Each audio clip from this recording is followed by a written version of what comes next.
Hey, welcome to the Remotely Review. I'm your host, Remotely. Thank you guys for tuning in. So I'm sure you guys have heard about Doja Cat. Doja Cat's in the news. Yep, she's making headlines. Doja Cat, I guess, was on some sort of chat, Tiny Chat. I think you guys can remember Tiny Chat. It was from like years ago. Doja Cat was on there making some pretty harsh remarks against the black community. This is all alleged, by the way. Doja Cat has yet to come out and actually defend herself against these accusations. So at this point, this is all he say, she say. But I think it's important to bring you guys this information because this is a hot topic at the moment. Doja Cat, she's even trending over on Twitter. Yeah, they're doing the Doja Cat is over party.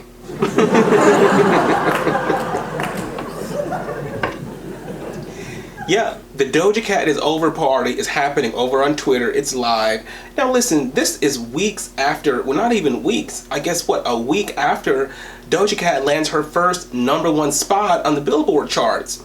Of course she did that along with Nicki Minaj, but it's Doja Cat's first #1. And then here we go, tumbling downhill on some racism stuff, you know? But that's how they get you, right? With some racism stuff.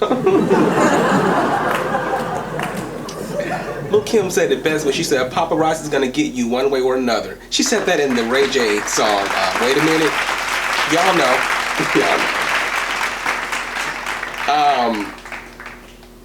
And so it's very disappointing, I would say, because I was turned on to Doja Cat maybe like a year ago. I have a friend who lives out in Texas, and he told me to check out Doja Cat. I hesitated before I checked out Doja Cat, but eventually I got around to it. I checked out Doja Cat and I was like, wow, this girl has some really great visuals. Like, I like her visuals. And the music, I mean, you know, of course, Nicki's the queen of rap right now. Don't shoot me.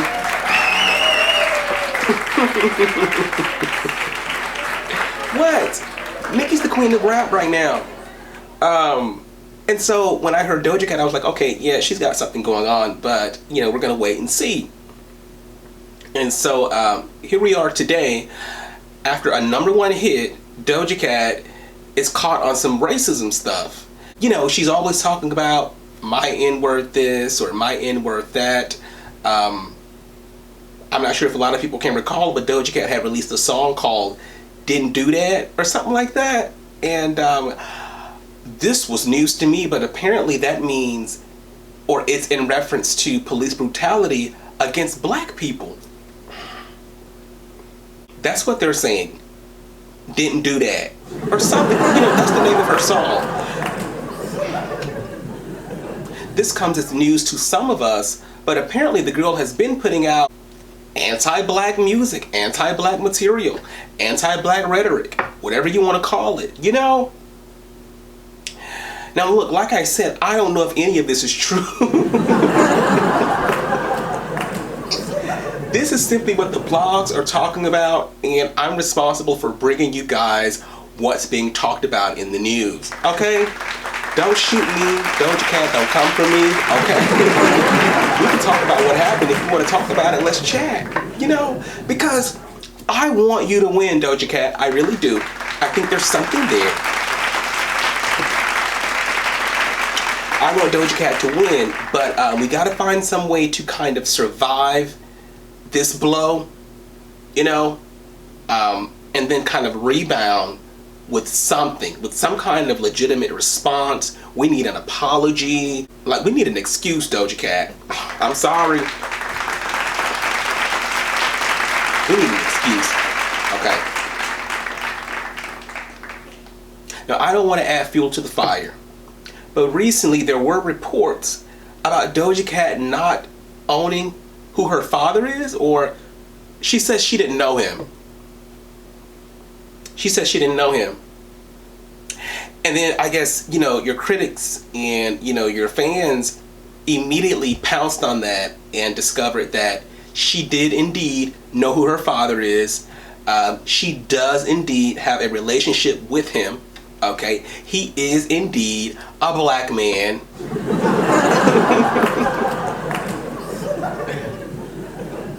He's a black man. Her father is a black man. And look, Now, somebody had chimed in on this little situation and said, well, you know, let's not hang Doja Cat, spare this lady, because if you guys can remember, Mariah Carey also said that she wasn't black. You didn't hear that from me, okay? You did not hear that from me. This is what they said. If it's a lie, they told it, okay?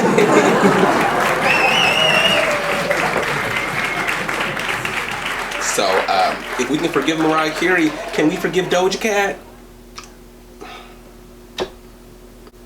Now, I love Mariah Carey. She can do no wrong in my eyes, but I've always said that I think the biggest scandal would be is if somebody exposed Mariah Carey for not actually being black. You know how they did Rachel Dolezal, the lady who posed as being black for the NAACP?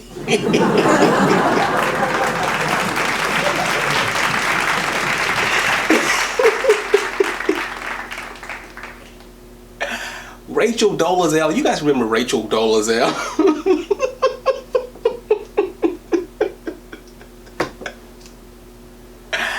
Rachel Dolezal, she was like the president or something, like the head, like at the top of the food chain at the NAACP. Turns out this lady's not even black.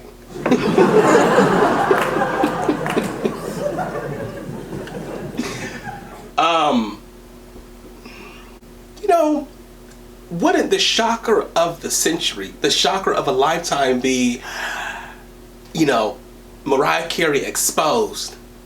DNA test result shows that she has 0% black African roots in her blood. For real. Because there's a lot of talk going on about people just parading or, pretending to be black because it's trendy now. Like, it's like a fad, and like people have, I think, kind of realized that, the black culture is a hot commodity right now. It is. Like, black is a commodity. People are making money off of it, like, because the culture is so rich and, like, just being unique. Like, it's so unique, which makes it a commodity. It's its own thing, and so it's indeed bankable. But I don't think anybody today would question a Mariah Carey's black card, or her black authenticity. It's just not being questioned. But somebody did bring that up in the comments, okay? I think I was over on Jason Lee's Hollywood Unlocked. And somebody brought up the fact that Mariah Carey once said that she's not black. Now listen, don't get me wrong. There's been tons of people who have denied their blackness to get ahead in life. And this is nothing new. They've been doing that since, like, what? Slavery days, or like post-slavery? This thing called, like, passing. If you can pass. I don't know if you guys watched Tyler Perry's The Haves and Have-Nots, but the lady on there who's married to John Cryer, what's her name? Lucy something Lawless or something like that. That lady is passing. She's one of those people who looks white, but she's not white. To me, she doesn't even look white. Check out the nose, check out the bone structures. She doesn't even look white to me. However, to the untrained eye, she appears to be white. And so we buy her as white. Yep. And so this stuff has been going on for years, centuries. You know what I mean? It's nothing new. I guess people would expect in 2020 for that to be over, and for us to have kind of moved on and accepted who we are as a black people. But no. Some people feel as though they still need to pass in order to be accepted in society, or at least to move ahead in life. I'm sure when these people go home at the end of the day, they turn right back into that black person that they know they are. You know what I mean? That they cannot deny. And it is what it is. I don't know if you guys have seen a movie called Frankie and Alice. This is with Halle Berry. Halle Berry, she basically has like this, like a mental disorder, like she's got a bunch of character flaws, like mixed personalities. She turns into all of these different people at the drop of a hat, and one of the people that she turns into is a white woman in a racist South. Okay? So this is your black woman actually playing a white woman.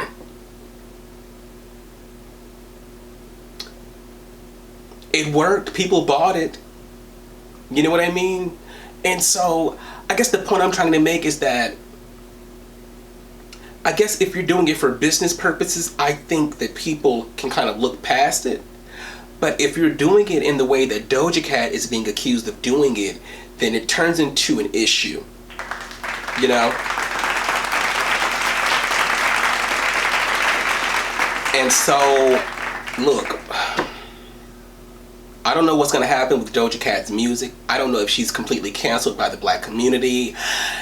They say any publicity is good publicity. You know what I mean? Now, this is bad right now for some people because a lot of people aren't going to care, okay? You know, Doja Cat just had the #1 song in the country.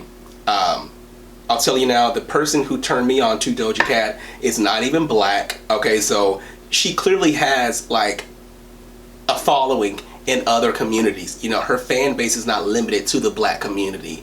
You know, I think a lot of times we would like to think that we control, you know, the dial and we control the culture and stuff like that. But, I mean, at this point, if she's not black or if she's not claiming to be black, she's already hijacked the culture. You know what I mean? She's already claimed ownership to it. She's already a successful music artist. She already has a #1 song in the country. You know, I mean, and that comes with a lot of extra stuff behind it. So as much as we would like to tweet Doja Cat is over party, I don't think she's completely over. I think there's a lot more to come, a lot more to see from a Doja Cat.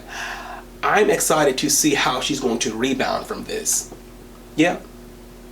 Now, I'll tell you guys, Say So, that's not even a hip-hop record. That's, like, it's not. It's really a pop record with rap influence. That's really what it is. And I think that's why it works in top 40 radio. A lot of people were saying that prior to Nicki Minaj hopping on the remix, Say So was already on its way to becoming a #1 song. So,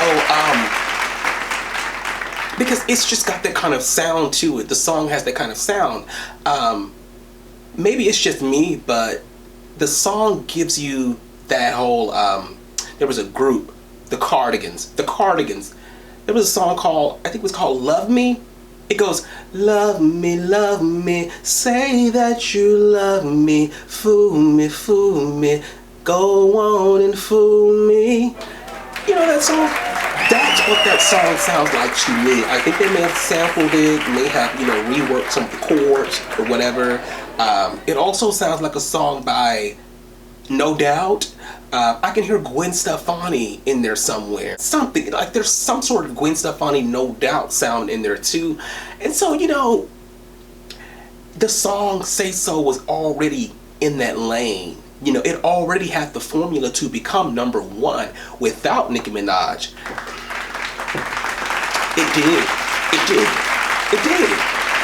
Don't get me wrong. I think Nicki would have killed it by herself. I actually would have preferred to hear Nicki on it by herself. You know what I mean? Like, I would have loved to see that for Nicki. But what Doja Cat did with it does suffice. It does satisfy an audience who's into that type of music. And so this is why the song was well on its way to #1. Okay? I think it's something to be acknowledged, you know, despite what this girl may have said in a chat room, or, you know, despite what she might feel, at the end of the day, she's black.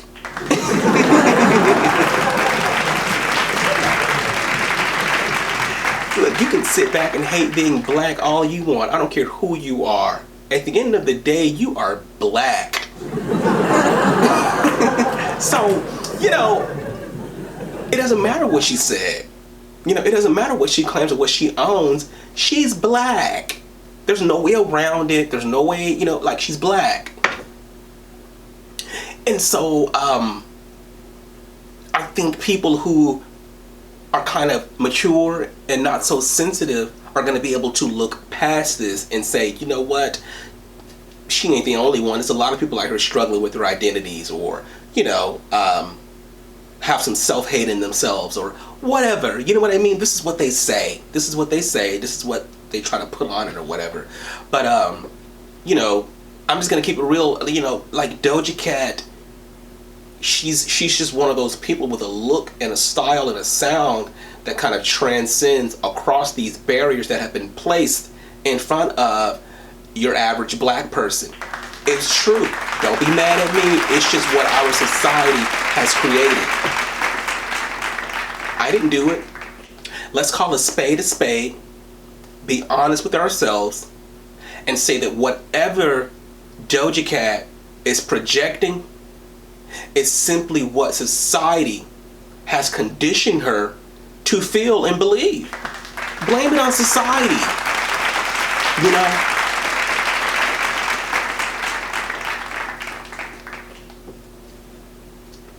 Anyway, let's see how Doja Cat responds to all of this, because it's really nasty. I think she has to say something. She has to come out and give a statement, like a written statement or whatever. Like, it's not like one of those Beyonce things that you just sweep under the rug. No, this is major. People are bothered. I'm not bothered. This has been going on for centuries. People have been trying to pass as white, if not actually passing as white, in order to get ahead in life, in order to appeal to a certain demographic or a certain audience, you know? It doesn't matter where you go in the country, the fairer the skin, the better the treatment. That's just what it is, you know? And you want to know what it's all about? The reason behind it all? Slavery. If you don't believe me, go watch Black AF on Netflix. It'll tell you everything. This is all because of slavery. Slavery conditioned people to be more fond and be a little bit more welcoming to fairer skin. It did. It's slavery. Think about all of these countries that have had slavery. All of these European countries, you know, these South American countries, these African countries. Like there's been slaves everywhere. And so, you know, typically the slaves were of a darker complexion. Even back in the days of Moses, if you believe in the Bible and stuff like that, you know, it talks about, you know, the slaves and, you know, the Egyptian slaves and stuff like that. And what were they? They were of a darker complexion. And so that darker skin, to a lot of people, it carries a negative connotation. Now, there's only so many of us that can stand in our own skin, be proud and happy with what we look like, be the most confident thing walking the earth, own it, you know what I mean? And just kind of be happy with it, you know? But that's not the case for a lot of people. And like I said, you gotta put the blame somewhere. Don't blame the individual. Put that blame on society. And society is that way because of what? Slavery.